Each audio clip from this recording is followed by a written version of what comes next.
Ladies and gentlemen, welcome to another edition of Publicly Buzzed Live on a Tuesday night. What is happening, everybody? I see a lot of people have joined the chat early here, which I really appreciate. Anybody popping in here, please hit that like, help me out, guys. Hit the share this thing out. Tonight's going to be an episode that I'm going to be doing a reaction video rather, for this Crime Circus video. He just recently put out a video titled Bryan Kohberger was the DoorDasher. Basically going over this, how he actually thinks that Bryan Kohberger was the DoorDasher.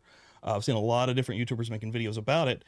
But yeah, I thought I'd actually do a reaction video for Crime Circus. I like Crime Circus. I'm a fan of Crime Circus. He has a lot of really cool takes and insight and cool videos. He does a lot of interrogation videos that he puts work in for sure to get because they're not on the internet. But yeah, he's also been covering the hell out of this Idaho and Kohberger stuff. So we're going to dive in here. I'm going to kind of just give my real-time reactions as I watch this.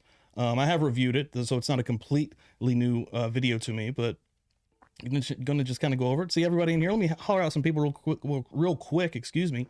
Teresa, Spilled Beans, Willow, Lurkin Hooligan, Mama Stormy was in here early, Pookie, Mosh, David BMX. Hell yeah. Thank all you guys for coming in here. Appreciate the hell of it. Patricia. Yeah, let me switch this over to the old intro nets here. Boom.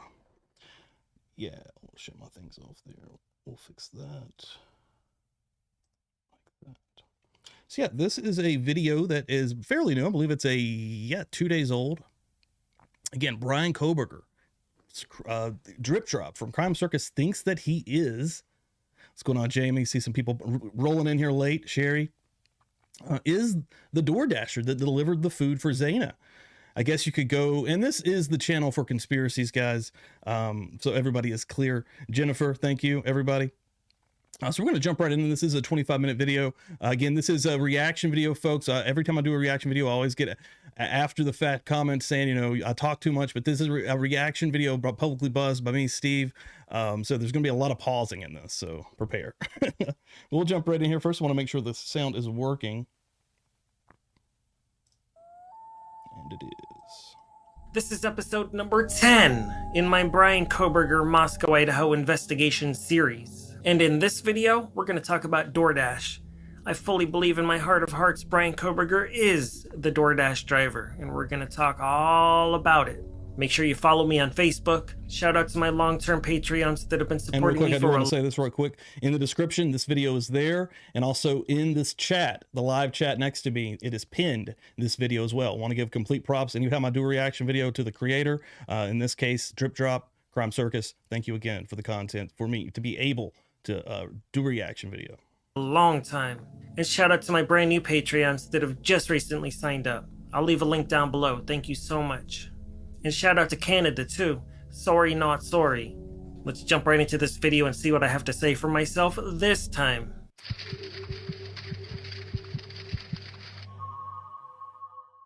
Good evening, ladies and gentlemen, and welcome to Crime Circus. My name is Drip Drop, and I'll be your host as always. Hey, Kristen.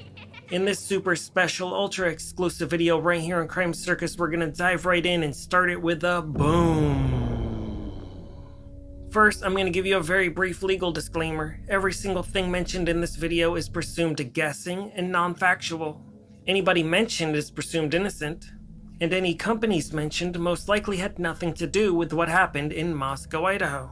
This is a guessing show, folks, and I appreciate you watching. Some of you are going to read between the lines, and I appreciate you for that. Now let's proceed with the show and proceed with the boom. There's a handful of people out there that believe the DoorDash driver has been cleared. I've spent the last 2 days researching this to make sure I don't make a fool of myself in this video. The DoorDash driver has not been cleared, and I'll prove it. The last thing I would ever want to do is make a fool of myself on YouTube. So I've done a lot of research, a lot of reading, a lot of digging up documents, and a lot of thinking. And now I'm going to share with you my findings. There's a lot of information to cover, and it's all important. So if you're watching this right now, don't skip a single second and make sure you make it to the end of this video, because it's action-packed with a lot of information and I won't waste your time, so this video won't be too long. First and foremost, let's read the arrest affidavit and see what it has to say for itself about the DoorDash driver. This is what it says. Dylan Mortensen and Bethany Funk both made statements during interviews that indicated the occupants of the King Road residence were at home by 2 a.m. Wait, I want to make sure that I can get all this. Not missing anything in the frame here.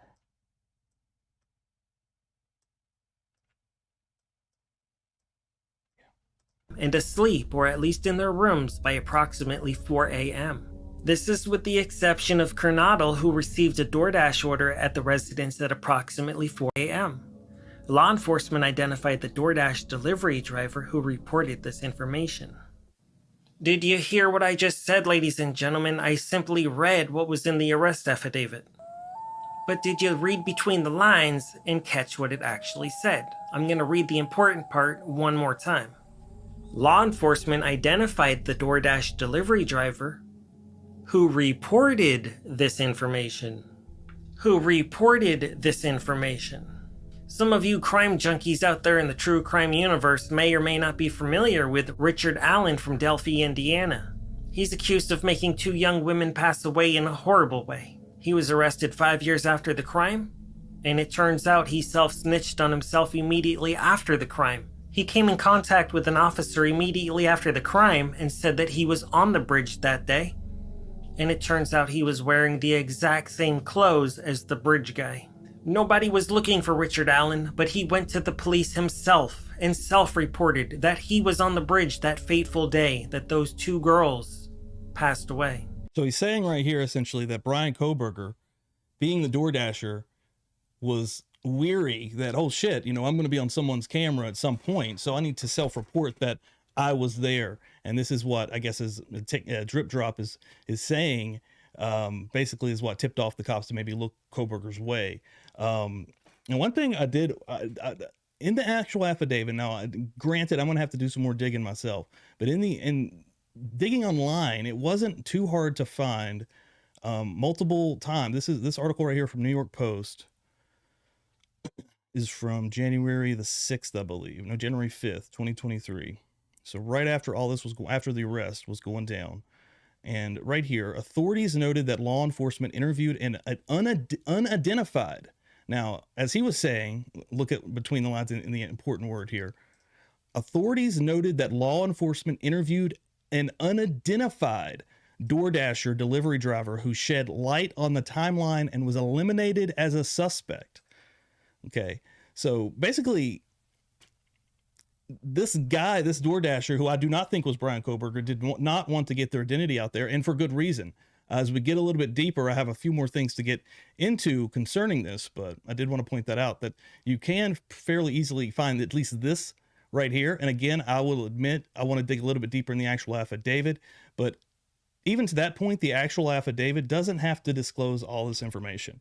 They don't have to prove anything about the DoorDash driver, okay? Because we don't know that the DoorDash driver was Bryan Kohberger, allegedly in this case, according to Drip Drop. So, the arresting warrant affidavit does not have to give all info included. The info included in the affidavit has to be true to the best of the law enforcement's knowledge, basically to get the warrant, to get the arrest for whoever they want, in this case, Bryan Kohberger. And they need to establish probable cause in doing so. And also, again, we're going to dig a little bit deeper. I may be getting a little bit ahead of myself, but it isn't that hard also for law enforcement to actually get a hold of DoorDash and ask them if Bryan Kohberger has ever worked for them. And what I was finding, DoorDash has actually said that he did not. We'll get a little bit deeper. This is actually a super common thing that a lot of criminals do. They will place themselves at the scene, either because fear of cameras or eyewitnesses that will place them at the scene, and instead of the police coming looking for them later, they'll just go to the police immediately, thinking that it will make them look more innocent. But the police aren't that dumb. It's in the detective's book. Criminals return to the scene of the crime, and criminals will self-snitch, and criminals will also sometimes be the first ones to report the crimes to the police. Criminals often like being on the inside of the investigation process, so they implement themselves into the investigation. So the only way that the police even knew that there was a DoorDash delivery, because the DoorDash delivery guy told the police. Anyways, I think you catch my drift, and some of your jaws may have dropped by now. This is not a comedy show. This is serious information in this episode right here. I really do believe Bryan Kohberger is the DoorDash driver, and we're going to talk about some more information regarding this. Let's see what else I have. A handful of people out there have confusingly thought that the DoorDash driver was cleared. They say this is public information, and we've all known this already. Well, let's check out the official Moscow, Idaho website and see what it has to say for itself. Right here on the official Moscow, Idaho website, they've got this entire page dedicated to the horrible crimes that happened on King Road on November 13th. And they have a special section, who is not believed to be involved. When we click it, I'm going to run down this list very quickly about who's not believed. This list right here, we're going to get into this list. Believed to be involved. The 2 surviving roommates, that would be Dylan and Bethany. The male in the Grove Truck surveillance video. That's been rumored since day one that was Jack Showalter. However, there's a lot of males in the Grove Truck video. Private party driver who took... He's actually making my point live also here. Kaylee and Madison home on November 13th. That was rumored since day one that was an Uber driver, but then it changed to apparently it was just a good citizen that just helped out sorority girls and fraternity boys. Any individual at the residence when 911 was called. The individual on the lease who moved out of the residence before the school year started and was not present at the time of the incident. Another girl was on the lease at that home, but she moved out previously in the year. The male or his friend who was thought to be a possible stalker and followed Kaylee into the parking lot of a local business in October of 2021. Or the female associate professor and chair of the history department at the University of Idaho suing a TikTok user for defamation. What do all of these people have in common? Hold on, I've got this pulled up. This is on the website, the Idaho website. At this time in the investigation, detectives do not believe the following are involved. The 2 surviving roommates, as he said. Male in the Grub Truck surveillance video. Private party driver, who also I have an article pulled up here that has come out publicly and wanted to speak, mind you, not an unidentified person. The male Kaylee and Madison called numerous times during the night. Jack. Any individual at the residence when 911 was called. Anyone. The individual on the lease when he moved out. All of these people, what they have in common is they were all attacked by the internet. All of these people were at one time or another blamed to be the killer. And even the TikTok lady that's being sued by the professor. That's why all of these names are on this list. You know who's not on here is the DoorDasher, who is an unidentified person. They did not want their information out there like that. And they also weren't attacked by the internet. This is the first time as of now that it's coming out that possibly the DoorDasher was Bryan Kohberger. So they're not even putting anybody else as his name as an implication. But that is exactly what all these people have in common compared to a DoorDasher. Scroll down a little and you can see that the list ends right there. For those of you that don't know, a TikTok user got sued because she was coming up with a bunch of theories on this case. And she stated them as fact. But my wonderful viewers know this is never factual here at Crime Circus. It's a guessing show. And that's the list on the official Moscow, Idaho website. Who didn't you see on that list? You didn't see a DoorDash driver. You didn't see a food delivery driver. So we're making completely different points, though. I'm telling you why the DoorDasher driver isn't on there. Even though he's saying it is Kohberger, which is, I guess, is to my point, right, would be the alternate. But saw nothing of the sort. I'm going to put that list on the screen one more time very briefly, and you're welcome to pause this video and read through it yourself. And you can even go to the Moscow, Idaho website and you can check multiple outlets, the New York Times, Fox News, multiple outlets at the time of early January 5th and 6th did say unidentified DoorDash driver who had come forward had been eliminated as a suspect. So another possible reason, it's Saturday night. Okay, this is Party Town Central. I'm not saying that a high school student would be partying in that area, but they could definitely very well be DoorDashing even at 4 a.m. in the morning, especially not being a school night, making some extra cash. Maybe they are underage potentially. I don't know. There's a numerous different reasons why the DoorDasher wouldn't be on there if not Bryan Kohberger. Check it out. The DoorDash driver has not been cleared. And that's official information. Tuesday night, Joe. Thanks for popping in here. Yeah, where you been, bro? Ladies and gentlemen. So please share this video. I know some of you out there believe in your heart of hearts that Bryan Kohberger is innocent. And he may be, but he might not be either. We just don't know yet. However, what we do know, allegedly, Bryan Kohberger is the DoorDash delivery driver. So there you have it, ladies and gentlemen. Leave a comment under this video, let me know what you think. Some of you may still not believe it, and that's fine, because we're all entitled to beliefs, and this is my belief. And I'm not always right, but I just try to go where the evidence leads me. Also in the arrest affidavit for Bryan Kohberger, a review of footage from multiple videos obtained from the King Road neighborhood showed Let's talk about what's really going on, Steve. Multiple sightings of suspect vehicle 1 starting at 3:29 a.m. and ending at 4:20 a.m. These sightings show... That's actually a point there, right? So... fucked it up going back, probably. So yeah, his phone was off.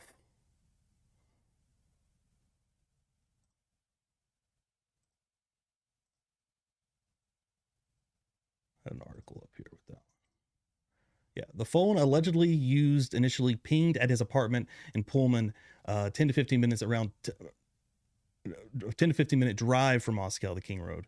Around 2:47 a.m. the morning of the murders, the connection was then disabled until 4:48 a.m. I saw someone in chat, I believe it was Sam, saying, and you know, this is a total possibility and not the wildest theory out there for him to have two cell phones. If he, let's go down the road, if he was the DoorDash driver, to Drip Drop's point, he could have two phones potentially, because you would have to have, first of all, you can't, that wouldn't be his first delivery, DoorDash delivery. Okay. So also you'd have a history of your other drops before and after.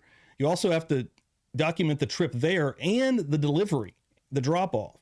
So I just, that, and the actual phone that we know about, and I believe the police, as hard as they've dug into him, unless it was an absolute burner phone, which wouldn't make sense, because I don't think you could just have apps on a burner phone like DoorDash. Maybe I'm wrong there.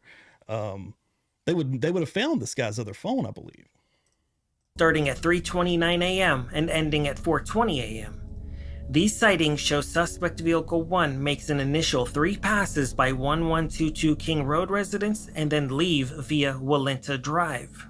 So Bryan Kohberger was in the area of the King Road residence between 3:29 and 4:20 a.m. The DoorDash driver self-reported he made a delivery at approximately 4 a.m. The word approximately is... It breaks down the word approximate here. I'm going to get a little bit ahead of that. Oh, I might have fucked it up getting ahead of it. But... approximate. If the DoorDash driver had said exactly what time he made the delivery, it would have looked a little extra suspicious, because he would have been a little too detailed. Because so what we know from Xana's cell phone at 4:12 a.m., she was on TikTok. I'm guessing eating her DoorDash that she had just received. So at that point in time, in my head, I don't think that the incident has happened yet. The actual killings by Bryan Kohberger, allegedly, at this point in time still. I believe she had answered the door, gotten the DoorDash food, the Jack in the Box from the DoorDasher rather, went back, started chilling, probably eating it again on TikTok. That's not an odd occurrence either. And getting food that late's not even an odd occurrence. I mean, bars in that area close at 3 a.m. And I knew that they were home earlier than that. But still, yeah, I bet that is a very normal occurrence, especially on a Saturday night, for them to get DoorDash that early. And he also alludes later, we'll get to it, and I'm jumping ahead of myself here. What are the odds? It'd be like 1 billion to 1 that a DoorDasher and Bryan Kohberger were showing up at basically the same time. And I don't even think it's that crazy. The only odd part there is Bryan Kohberger showing up to do what he did. The DoorDasher is probably a regular occurrence.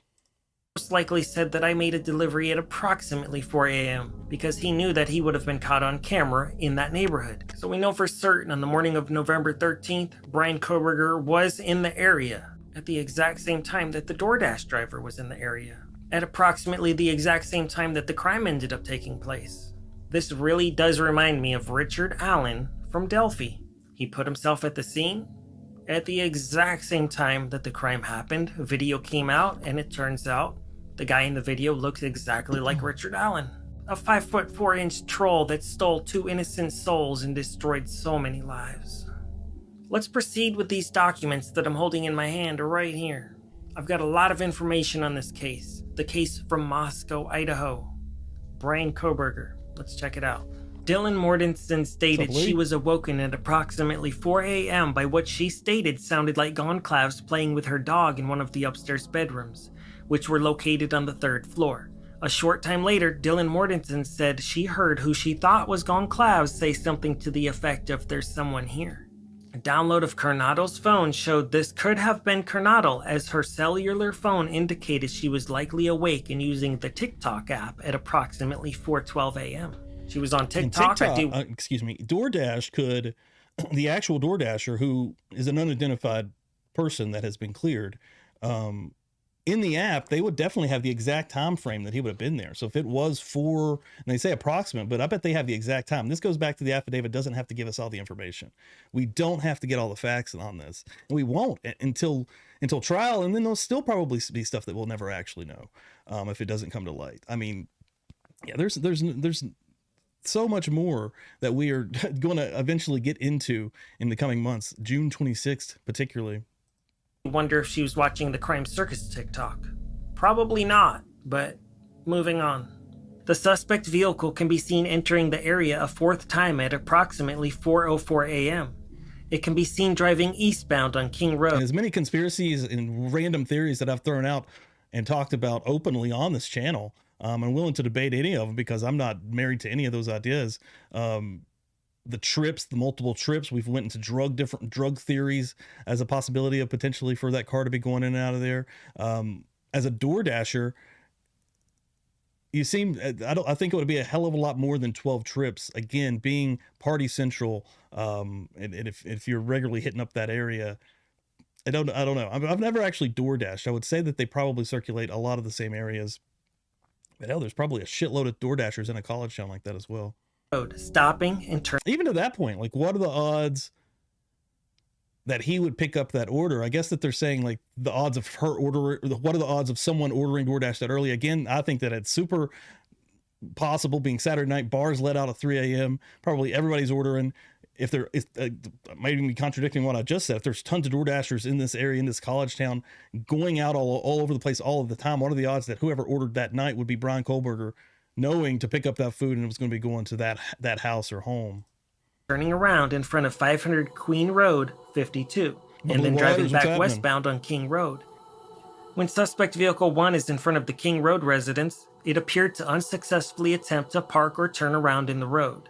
The vehicle then... That's a good question, Deborah. Did BK have a DoorDash app? Continued to the intersection. That's something that they actually probably haven't actually told us yet, right? This is something we'll find out if we end up going all the way to an actual trial. Queen Road and King Road, where it can be seen completing a 3-point turn and then driving eastbound again down Queen Road. Suspect vehicle 1 is next seen departing the area of the King Road residence at approximately 4:20 a.m. at a high rate of speed. So there's a few different things to discuss with what I just read and what you just heard. They used the word approximately. Let's check out what the word approximately means exactly. According to the dictionary, approximately, used to show that something is almost but not completely accurate or exact, roughly. So when you read what they're actually saying here, the DoorDash driver was approximately there at 4 a.m. To the point right here, Drew Younger in chat, to think Harsh was just a dealer, Bryan a driver/observer, and someone with military training as the killer. Maybe that SWAT incident a hoax and Brent an informant to frame Bryan. Today, I don't know if anybody follows Sleuthy Goosey on Twitter. That's a very good, again, I've put them over on here before. The most in-depth deep dives on the Idaho 4 case period, I believe, is that Twitter account. Even through a lot of the stuff I've seen on YouTube, there's probably a lot of other dope people doing it, but they actually put in Freedom of Information Act to get more details on the Britt Kopacka incident, and it is actually that she got a reply, and that's on her Twitter. She got a reply that is still being investigated, so they could not release anything yet. So they're still looking into that one. Why? What's going on there? And probably because more people are digging in and trying to get more information. What's up, Ricky Cougar back? Dan popping in. Kendra, thanks everybody. Popping in late. Appreciate it, guys. Approximately 4 a.m. could mean 5 or 10 minutes before or 5 to 10 minutes after. They know for sure that Bryan Kohberger's car was caught on camera at 4:04 a.m. And I do believe that's why Bryan felt the need to tell the police that he was there at approximately 4 a.m. because he knew he had been caught on camera. He had circled that neighborhood, he knew which houses had cameras. If you think about it, the odds of a random DoorDash delivery driver showing up at 4 a.m. and then Bryan showing up at 4:04 a.m.?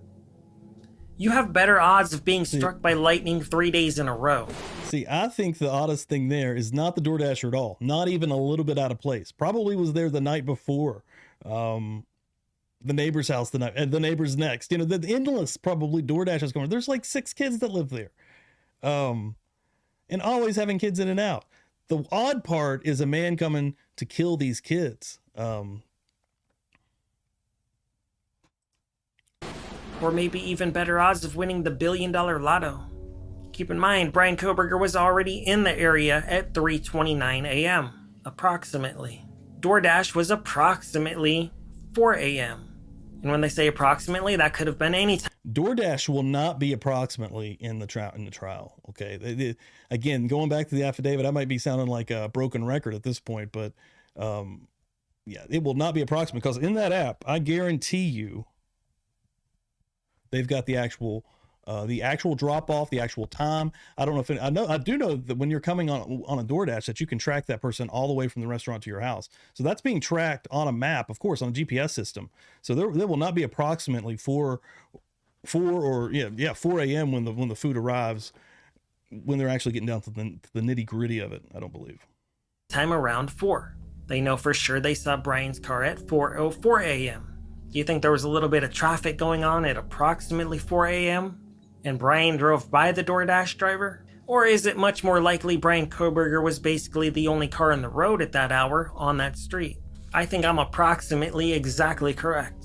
So if Bryan had been driving around that neighborhood for approximately 30 minutes, checking it out, scoping out the area, making sure it was safe to do what he wanted to do, and then he drives by the camera at approximately 4:04 a.m., has some issues parking, and then successfully parks, one could assume that Bryan would end up making contact with the residents at approximately 4:08 to 4:10 a.m. And with the Dylan... See, I think even right there, that doesn't make sense, because at 4:12, what we actually know is that Xana was on her cell phone on the TikTok app, probably again eating the DoorDash from the unidentified DoorDasher. So if he... And I've even had different theories to where he came in at. I know that he left through the sliding door, and I've had other episodes where, and I've even contradicted myself and went back and forth on it. But that ladder that's always sitting out there, is there any possible way that he could have went up to the top there, and of course went in to get Kaylee and Maddie first, unfortunately, sadly, and then came down. It kind of, when I actually start talking about it, it makes more and more sense to me. And then ran in to an awake Xana, who had been on TikTok, just probably got done eating her food, or like it makes a little bit of sense for that to be the way it happened. But the approximate talk is the approximate talk as an overall makes sense. From 4 to 4:25, these actions took place. When you're nailing it down to the DoorDash stuff, that will be a matter of fact. Dylan being woken up out of his sleep, Dylan glances at her phone. The first number she sees is a 4, followed by a 0, then maybe a 7, 8, or 9. So when she tells police she was woken up at approximately 4 a.m. Because when you tell a story to somebody, you don't say exact specific numbers if you're not sure and you're just woken up out of a sleep. That's true. I'll give it If you wake up and you see it was 4:08, you would most likely tell somebody I was woken up at around 4 a.m. I heard noises at around 4 o'clock. If you were telling somebody in your life a version of events that happened, and you came out of the gate with information like it happened at exactly 4:07 a.m., they'd probably look at you a little weird, like, how the heck did you know the exact minute? Now, I will say this. He made the point that an 18-year-old, a college girl, a young girl, would probably do the approximate, it was about 4 a.m. I almost think that a younger, maybe even me, waking up out of a dead sleep, the first thing you do, you pull up your phone and you're looking at the time. As soon as you pull up your phone, first thing you see is the time. That's the first thing you see. So I don't even know if the approximate really fits here with her. That something happened. Plus, she's 18 years old, right here. So she's not keeping exact track of exact minutes on her cell phone. Yeah, I don't know about that. I feel like it would be actually more likely that she would have checked her phone immediately, and that would have stuck, right? Especially if something memorable is going on, like you've looked outside your door 3 different times. You're definitely checking your phone. You're shooting off texts. You're shooting off messages. This could go into deeper, more conspiracy-laced stuff with, moms of the house and that type of sorority shit. But I don't know. Like, I think that she probably would have had a pretty good idea of the actual time, personally. Next up in the arrest affidavit, it says, the combination of Dylan Mortensen's statements to law enforcement, reviews of forensic downloads of records from Bethany Funk and Dylan Mortensen's phone, and video of a suspect video as described below leads investigators to believe the homicides occurred between 4 a.m. and 4:25 a.m. I'll read that last part again. Leads investigators to believe the homicides occurred between 4 a.m. and 4:25 a.m. Ladies and gentlemen, it's all right there in the arrest affidavit, and we've all overlooked it for so many months. I know some of you out there with a high IQ knew this from the very first day. It was the DoorDasher. They believe the homicides occurred between 4 a.m. and 4:25 a.m. But Bryan wasn't caught on camera until 4:04 a.m. Do you see what they're saying inside of this document, ladies and gentlemen? It's all right there and we missed it. But we're not missing it anymore because I'm presenting it right here. This is important information and it makes the whole case make sense. We were too distracted with the multiple jacks, hyper-focused on Kaylee's ex-boyfriend, wondering... We can go down this path for just a second. Planet Liberty. He also could have ordered phone for them on DoorDash because I originally heard Xana didn't order food and was confused when they came through. So let's go down that theory, possibly, that he was the DoorDasher in the sense that there is no DoorDasher. Okay, let's go down that road just for a second. He's picked up this food. He's delivering it to a college town house. Who knows who ordered this food, right? Anybody that opens that door, you're going to be like, DoorDash, right? Anybody with their private cell phone in their room could have probably potentially actually ordered that food. That is a more liable way, possible way of him to maybe have come in if he just showed up with food. All right. And then busted his way in, right? Possibly, potentially. That would make a little bit more sense than it actually being a real employee of DoorDash who's got it going through the system and going through the apps, actually. Ring is Jack So we know that a search warrant was actually given to DoorDash.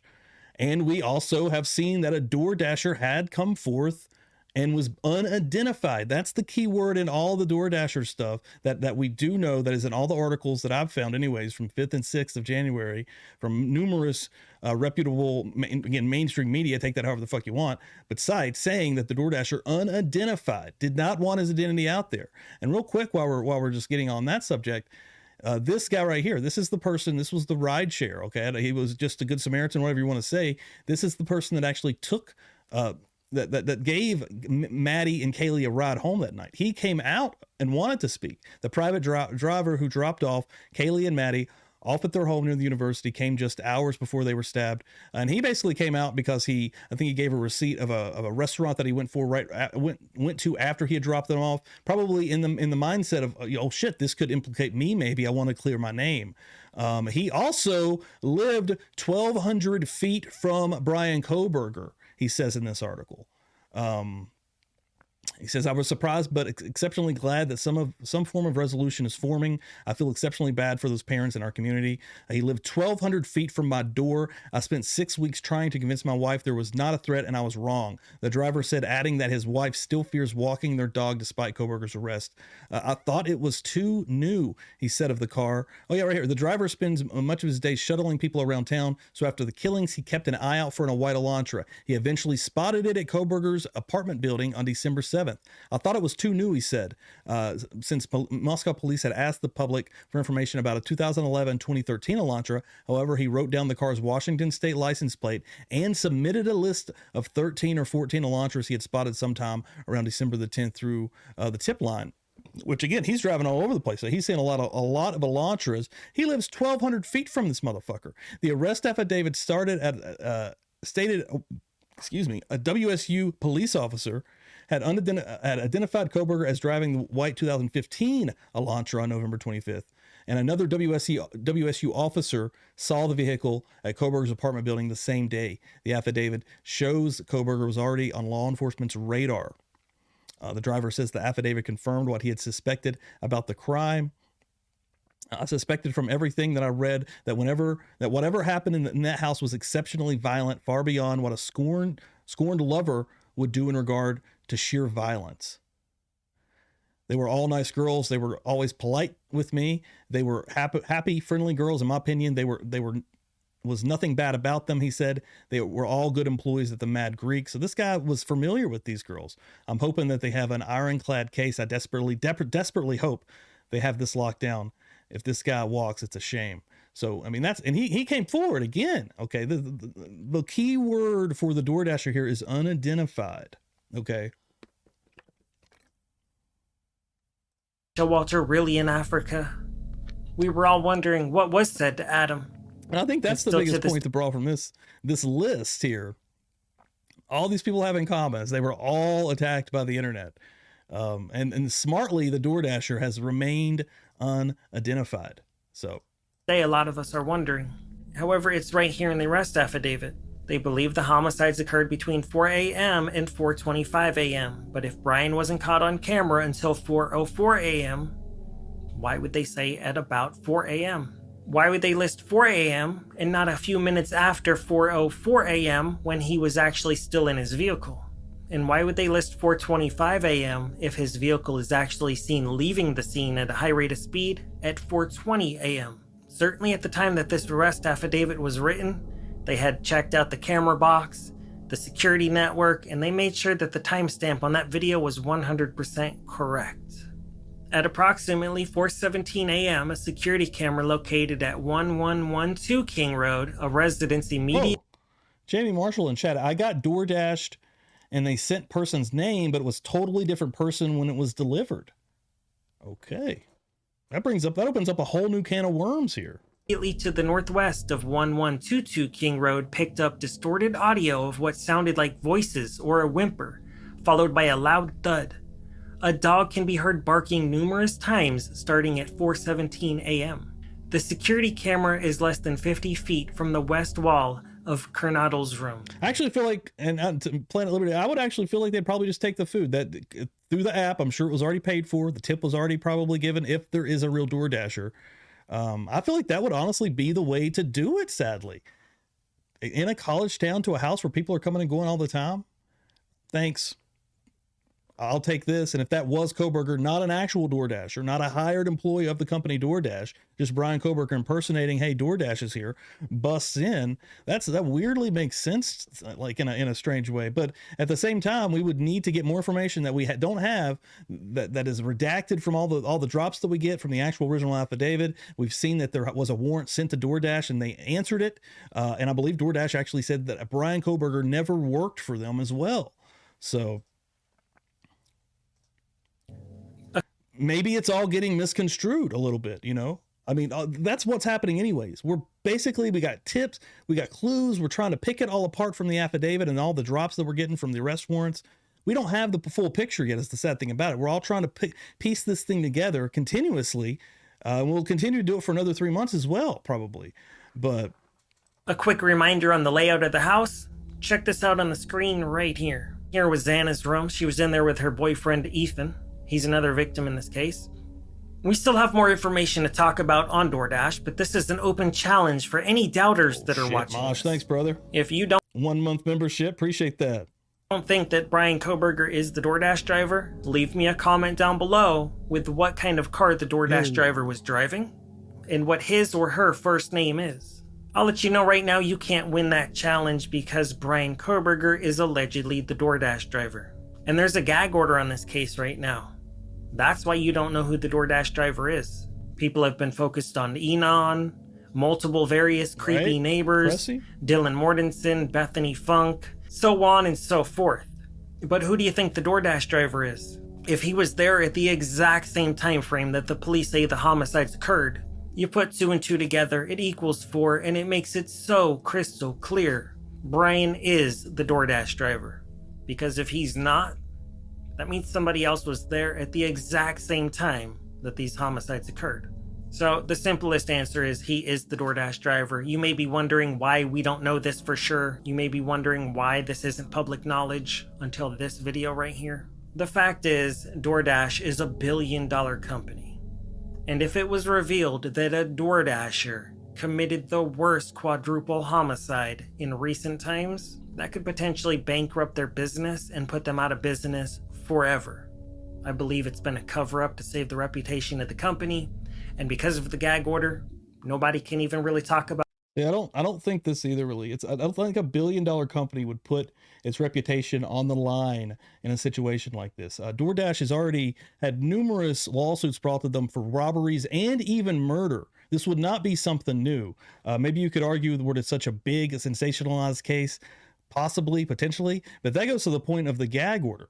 The gag order is not weird in this case either. This thing is huge. This thing is being talked about all over the world. Just in my live chats, I have people from all over the world coming in here interested in this story, much less in the United States. So they need to protect the jury pool as much as possible. So the gag order makes absolute complete sense. But I mean, the DoorDash company itself, like, I don't think that they would put themselves in a position to basically be found out in a situation like this, right? With actual mainstream reporters, like the dudes from News Nation that's like on top of everything, or even the online sleuths that are out here that get in there and find stuff out. They would have already found out if DoorDash was going that deep to lie about something like this. And even if they didn't get found out, just the idea if they did get found out would probably do even more harm, I feel like, than the initial lie itself, being found out that you were lying. So I don't know if I agree with this point either by Drip Drop. About it that actually knows about it for sure. Ask yourselves, why is there a gag order in this case? The families don't want there to be a gag order. Court proceedings are supposed to be public records. If they have the right guy in custody, there really should be no secrets. There is a gag order for a reason, though. It makes sense why there's a gag order. Come on now. It shouldn't be such a big deal to find out who was the DoorDash driver. Well, it's a big deal because the DoorDash driver doesn't want to be harassed. I have to go to that point. Every single person that is on that list has been endlessly harassed by people on the internet, by the people that are making videos. The professor is suing a TikTok lady, right, for coming after her crazy. So, I mean, it makes sense why there's a gag order, and it makes sense why somebody like the DoorDasher wouldn't want to come out publicly and give their name. I know, it was Bryan Kohberger. And now we all know. How many cases have you heard about that actually have a gag order? It's really not that common. It's also been reported that Bryan Kohberger's cell phone pinged in the Moscow area approximately 12 times between August and November. And one time they say it pinged there, but he wasn't even there. And that's just how cell phone pings work. You can be in a different location, and if one tower is overloaded, your cell phone will ping off a different tower even if you're not in the location. So it's not exactly reliable science, and many defense attorneys have hired experts that have shredded that information in court. So not so reliable one way or the other. If he was stalking these girls from Mad Greek, you would think he'd probably have 40, 50, or even 60 cell phone pings in the area. Sure. If he was that upset. That's an interesting point. DoorDashers compete for pickups where I live. First come to get the pickup. If it only pinged 12 times, he may or may not have been stalking them, but that doesn't seem too obsessive. He could have just been making DoorDash deliveries to Moscow. So obviously, from the very first day, right, good point there.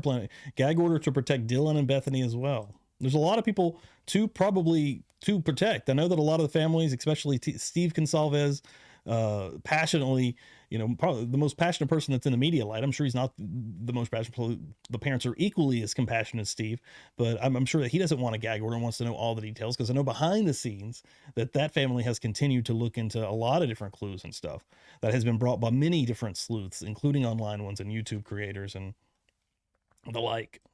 Police were aware of the white Hyundai from the DoorDash driver. However, when they told us, the public, about the white Hyundai Elantra, they told us the wrong year intentionally because they didn't want to spook Bryan Kohberger, the DoorDasher.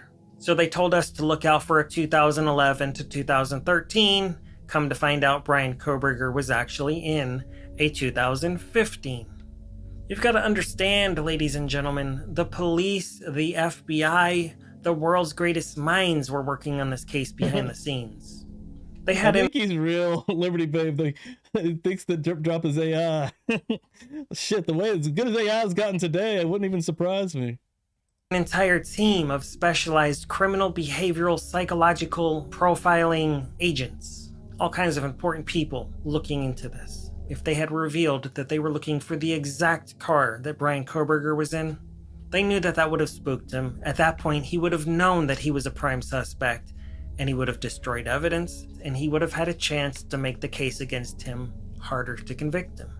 This was an advanced cat and mouse. The only thing that's happened to me so far during this has been the possibility of thinking that if he posed as a DoorDasher, like, that would be crazy. And we, the public, weren't privy to what was going on behind the scenes in those agents' offices. The DoorDash driver came forward, which was Bryan Kohberger. They knew at that point what kind of vehicle he drove. What do you mean? Deborah says if someone had a second phone, cops wouldn't be able to trace it. What do you mean? Of course they'd be able to trace it. The only thing I could think is possibly if they got just a burner phone with a card type situation, but are those phones even able to get an app, like a DoorDash app on it? I would think that if he's got a second phone, I don't know how they would not be able to trace it, especially as deep as they've dove into his life here. It'd be pretty hard to hide, especially when you're zoned in on. He's not under the radar. A couple weeks later, they tell us to look for a similar vehicle, but not the exact vehicle, but they already knew it was the exact vehicle. And then they reveal the cover story within the arrest affidavit that a patrol officer at Washington State University just randomly came across Bryan Kohberger's car, and that's how he got on their radar. But that's just not 100% accurate because he was already on the radar. They already knew about him. I've read the arrest affidavit 1,122 times. I've read between the lines. I've looked up definitions of words you might get that joke there, the 1122 that he mentioned, the address. Sure, I truly understand their meanings. And now we've all learned officially what approximately means. And some of you already knew that, but I just wanted to make sure. And for those of you that didn't know, now you know. I'm always researching true crime behind the scenes. But right now, I am focused on Moscow, Idaho, and Bryan Kohberger, and the 4 innocent people that lost their souls. Maddie, Kaylee, Ethan, and Xana. R.I.P. That's why I do this show, for the victims. Some of you out there might be wondering, how did this even happen in the first place? How did he come upon these victims? I have a theory, and I'm going to share it. Xana and Maddie worked at a restaurant called Mad Greek. This is what it looks like. Yeah, good point here about Joe. Anytime you set a capital case, one that carries a death penalty, so much more goes into the prosecution than a DUI or a robbery case. Even the public defenders used are of superior quality. You can see in this image right here, they're on Doordash. That's a very popular restaurant in that small town, and certainly Bryan Kohberger would have made his way to that restaurant multiple times. Clearly at some point, Bryan Kohberger had come in contact with Maddie and Xana, and he became infatuated, obsessed. He just had to have what he couldn't have. He wanted them, he needed them, he couldn't have them. He was crushed, rejected. He had made it 28 years on planet Earth in Pennsylvania, and allegedly never harmed anybody, but I'll be covering that in an upcoming episode. I will investigate other crimes in Pennsylvania, and we will see if he harmed anyone. We do know when he was in the Pullman, Washington / Moscow, Idaho area, he allegedly committed one of the worst brutal homicides with a knife in modern times within 3 to 4 months of moving there. So something about these girls set him off. Was Bryan Kohberger an incel? Yes. Yes, he was. Did he have the Elliot Rodger Manifesto in his bedroom with page 118 underlined? Most likely not, because that was not a real book, that was just a PDF, and that was on the internet. It sounds like investigators confiscated an actual book. Did he print it off on a printer? Maybe, but then it's not really a book, that's just printed papers. Anyways, that's got nothing to do with this episode right here. That's my previous episode, The Search Warrant. Thank you so much for watching this episode, ladies and gentlemen. I'll be back again soon, as I always am. Maybe. Yeah, that one's winding down, but Deborah here, I'm a DoorDasher, and my picture is on the store's DoorDash app, and look at me, then give me food, and all the orders are still in my app right now, but restaurants put orders up for self-pick. So to that point, maybe if he knew that, or anyone knew that, anybody that's, especially in a heavily DoorDash town, a college town like this, he just swapped in, pop, grab this. Would he have written Xana's name on the sticker, though? Already doing a little bit of stalking and knowing, you know, some of the kids that live there?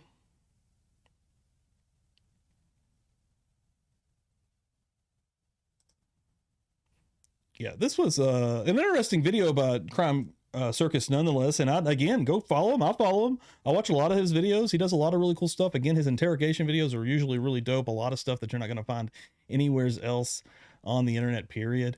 Also, I did find this 15 days ago by someone that has deleted the post. Was it Drip Drop? Is Crime Circus coming to the Idaho 4 subreddit and fill it out a little bit? They said, my theory of how BK is the DoorDasher. It's in the APC. You just have to squint. And that the actual post has been deleted, but then all the comments are still here. Sorry you had to write all that, but they've identified the DoorDash driver and that he is not a suspect. I found, again, they're posting actual links here where that's said in the New York Post. Thanks for finding the link. I knew I had read that the police had found and interviewed the driver, and cleared them. Yes, they also said it was targeted and there was no threat to the public at large. The accused DOD not having his phone operating during the times you mentioned. So if the accused were in fact the DoorDash driver, he should have been unable to report said delivery nor accept the delivery in the first place. And that's if he was actually a DoorDash hired employee. That makes sense, using the actual app.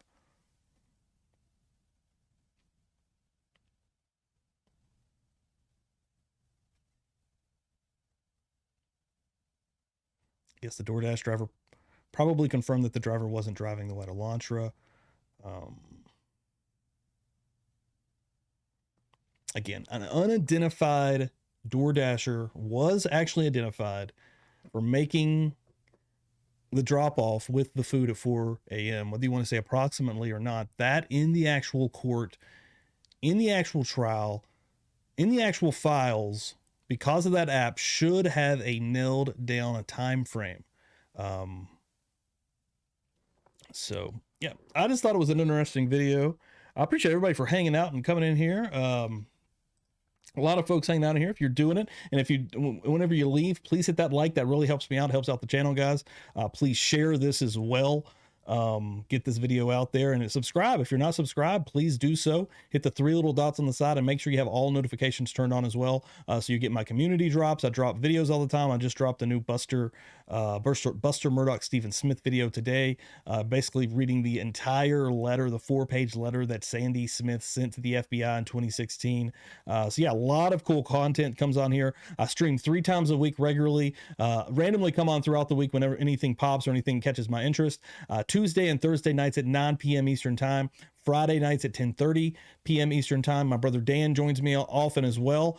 We have a good time. We usually drink a few. I say grab a vice, whatever vice floats your boat, and we'll talk a little bit of crime or whatever the hell is going on in chat at that exact time. I had a great time seeing everybody's theories, and I think I think it was what the hell was it? I think it was Planet Liberty who got me really thinking on the fact that what if, again, I think that there was a DoorDasher there that did actually make a DoorDash delivery. So I don't think it would be probable that 4 minutes later, or however many minutes later, they're saying approximately 4 minutes later, 4:04, if that's the time frame you want to give, even to give it a little bit later, whatever, knock, knock, knock. Hey, it's Bryan Kohberger now with a new DoorDash. I don't think that would have happened, because I do think that a DoorDasher was identified, but still, just to go down the path and a conspiracy road, and I'm not opposed to doing so. And I do have an Idaho 4 Bryan Kohberger conspiracy stream 666 stream coming. There's 5 other parts. If you go back to past lives, it's going to be coming very soon. I'm just trying to put together a nice show for that, for everybody. But yeah, Planet Liberty got my brain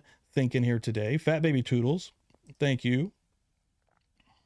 I think he had a thing for blondes as well.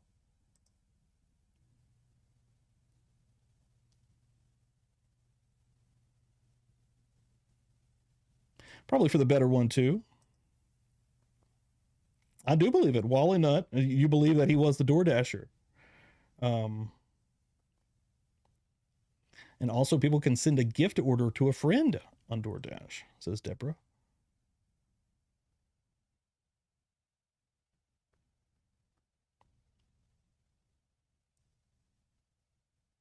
Willow talking about the prepaid card. That's the only thing I could think. Again, I don't have any kind of like burner cheaper phones, but I would imagine that you can't get that app on there. Maybe I'm wrong. Maybe you can get those in DoorDash through something. But again, your name would be tied to that.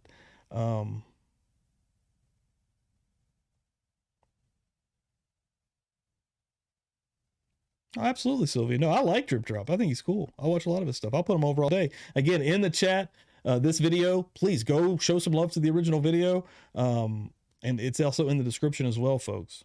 Thank you all so much for hanging out with me here on a Tuesday night. Thank you, Mama Stormer. You was here all night. Appreciate the hell out of it. Drew Younger. Hell yeah. Yeah, get that like button going, folks. I see a lot of new names hanging out in here. Love to see it.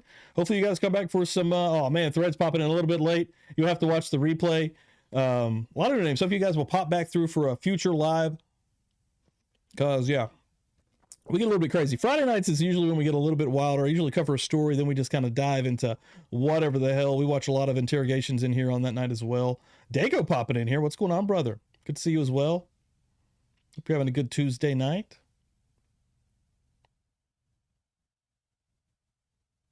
Wally Nutt, and then that's what Drip Drop is saying, that he was identified because he is Bryan Kohberger. He thinks that is what the arrest affidavit is saying. We welcome that opinion as well. Thank you, Wally, for popping in.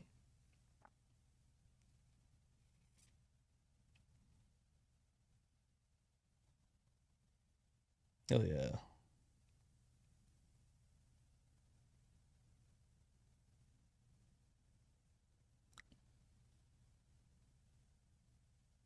That is right, Mountain Mama. Get that thing going. As we wind this thing down, let YouTube know that you dug this video. They're stickler for that type of shit.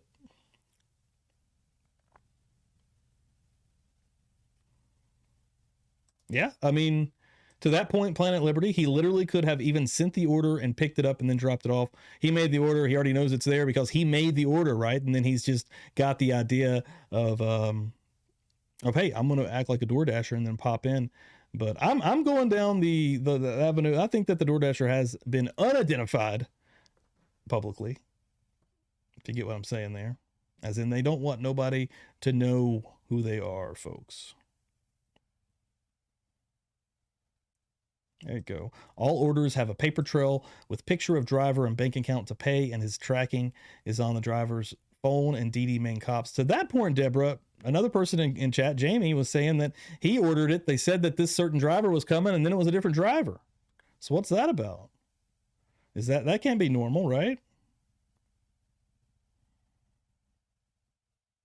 Hell yeah. Hopefully you get your drink ready, 1-2. Last week, 1-2 was drinking some Japanese alcohol.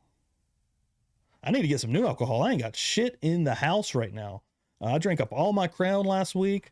Yeah, I'm gonna have to get something new. Maybe I'll get something new. I've been on Crown for a minute now. Maybe I'll try to pick up something else. Publicly Buzzed. That's what we here for the show. Love and support. You're amazing. Thank you. No, you're amazing. You guys make this thing go. Absolutely. This channel has grown to 4K in the last 4 months for a reason, and that's because of the people watching this and checking it out. Anybody that's randomly in here that hasn't checked out my new video from today, the Buster Murdoch video, go check that thing out. Get the like going on that as well, folks. Trying to get that one to the algorithm. It's hard to get those things out sometimes, but I appreciate all the love. And this is the exact time to do it, man. Everybody coming through, talking to you in a live chat. You get to see exactly what's going on. L gonna be here Friday. Hell yeah. Sam, happy birthday. Happy early birthday, Sam. Hell yeah. Get you one of these right here going. Boom. Happy birthday. We'll celebrate your birthday, Sam. Shit. Any reason to drink on Publicly Buzzed, folks.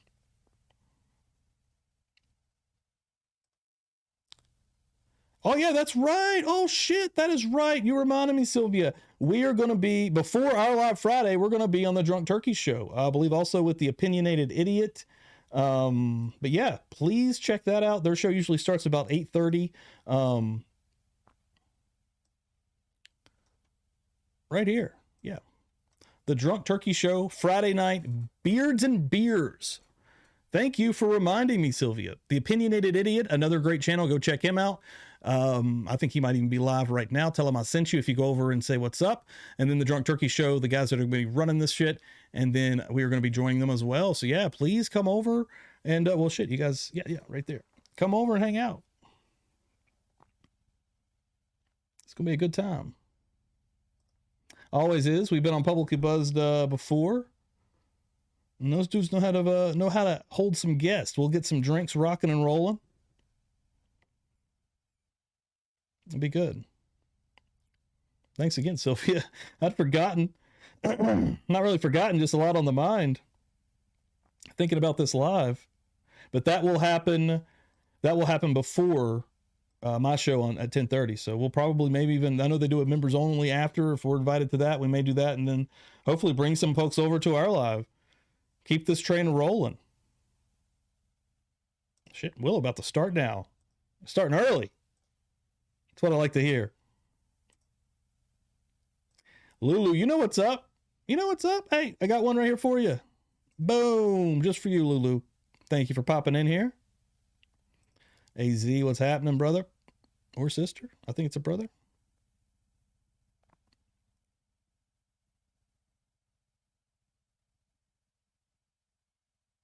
Hell yeah.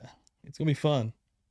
You guys can see, man, the chat is always popping in here. That's what keeps this shit rolling. And I brought him in. I summoned the Drunk Turkey Show. Daniel, what's happening, brother? I'm just out promoting the Beards and Brews show, and we need to thank Sylvia because she reminded me.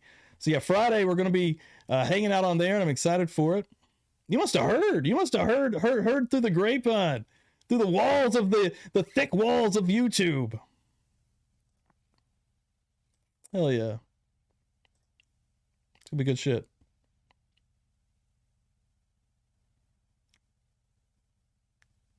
I haven't got to look at anything. Mountain Mama was actually telling me that, Drunk. I haven't gotten to really dive into anything. I want to kind of look at it before I just start going crazy. Last time that happened on the Friday, I was just kind of here like in real time trying to figure it all out. But I did hear that. That's awesome.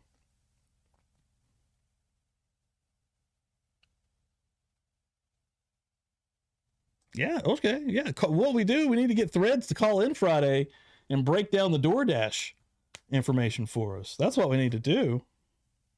Squeaky Will, the police interviewed the DoorDash driver and cleared him. What the hell is wrong with the people pushing this clickbait nonsense? Well, hopefully you actually watched this episode and heard what I was saying, because I agree with you.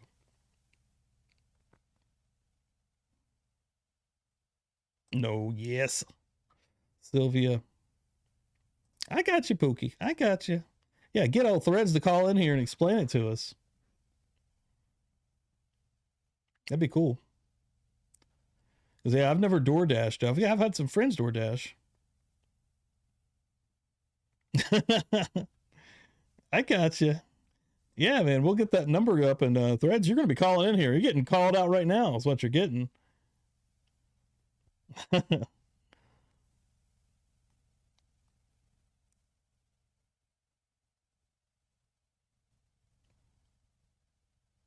Oh shit. Oh man. So you've already went through all this stuff, Daniel?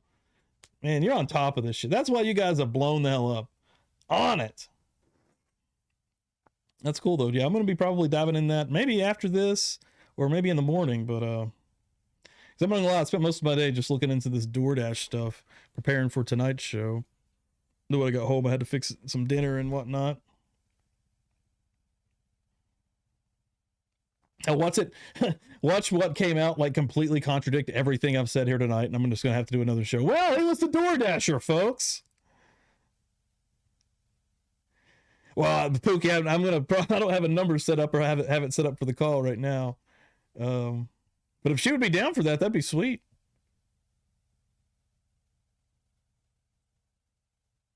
Because I'd have to list out some questions too, actually. Better be back.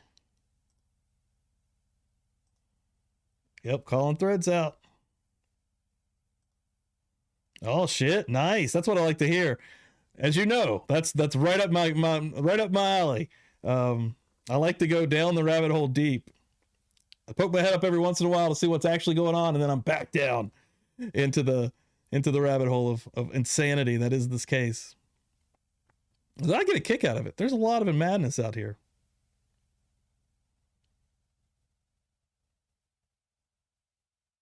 True, yeah. Hell yeah, there you go.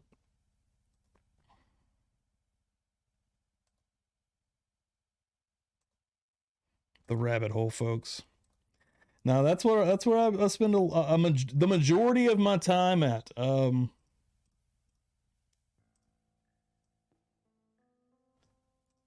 that got so messed up. There we go. Is deep down the conspiracy rabbit hole, and a lot of things, not just this case. I enjoy looking on the other side of a lot of different things. So, but at the end of the day, we try to come back. We try to bring it back to sanity a little bit. It's harder for me a lot of times. That's actually my brother, Ricky Cougar, back in chat. Dan, who's the second part of the show, who's on here often as well. He brings me back to center a lot of the time.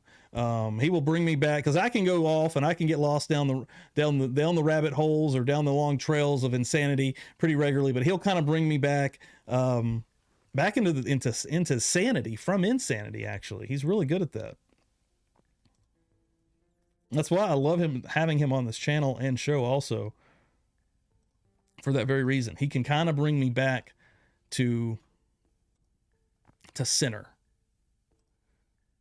Because as Daniel knows from the Drunk Turkey show, and anybody else anybody that goes deep down this hole, it's easy to get locked up on this or on that. I don't know how many times, again, I'm not married to any idea, folks. I don't know how many times I've changed my mind over and over on this thing.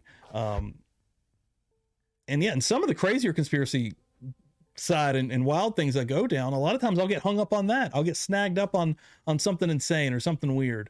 But again, to Dan's credit, my brother, he will bring me back, and then I can kind of start over again. Like today, this DoorDasher theory that Drip Drop from Crime Circus brought out of left field, that I hadn't really heard before this video, and now I see a lot of people making this assumption that the DoorDasher hasn't been identified.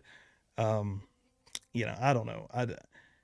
Again, I guess it's trying to create content. I'm guilty of that as well with the conspiracy stuff. But I don't just create content out of thin air. I usually try to find something to latch it onto. And if that's a conspiracy stuff, I will find a conspiracy inside of this thing to bring to the light. And how many times throughout life have we found a conspiracy that had a little bit of truth to it, or too much truth, or was a little bit too weird for the public eye or opinion? Then all of a sudden it starts becoming a little bit more logical. I think we see that daily just in the mainstream media, just in politics. I don't know if there's anybody political here, but we see that all the time.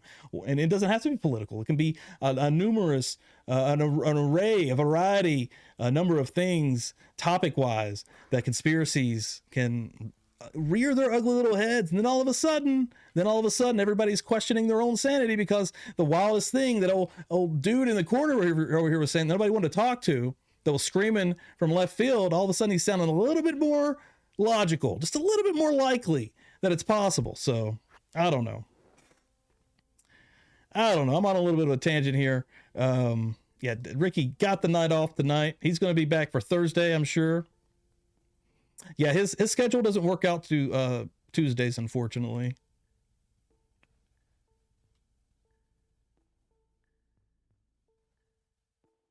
Yeah, oh man, it's so easy to do, especially on YouTube. Oh my God, Pookie. See, I love it. That must mean you really like us. You know, it's the West Virginia thing, I think. Threads love some Drip Drop. I ain't hating on Drip Drop at all. I ain't hating on Crime Circus at all. I'm a fan of the channel. And definitely go give him a follow. Check him out. I'm sure you already fucking do follow him. I'm a nobody doing a reaction video to this guy. Right, Sam? Yeah, just something from left field. That kind of goes into pop culture and politics, right? Look at Marilyn Monroe and the conspiracy theories surrounding her, says Sam, the birthday girl. That's all it is, Willow. I try to have an open mind.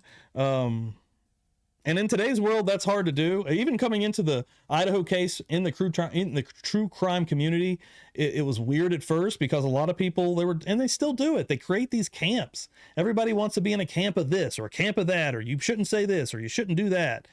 No. We're going to talk about all of that. We're going to bring all of that out and just have an open discussion publicly, publicly buzzed, if you will. Even on Twitter, the bullshit that was going on with the Gwyneth Paltrow thing, the one tweet that I made, you know, anybody that was talking any kind of shit on there, I was like, come over to the live chat. I will openly discuss anything you want. we can talk about it. You may prove me wrong. I may change my mind live on the spot. Like, nobody is the end all be all of any of this shit, I don't think, is basically what I'm getting at here. Oh, it's the West Virginia thing. Yeah, you knew out the gate that we was from West Virginia, which is awesome. It's got to be the voice.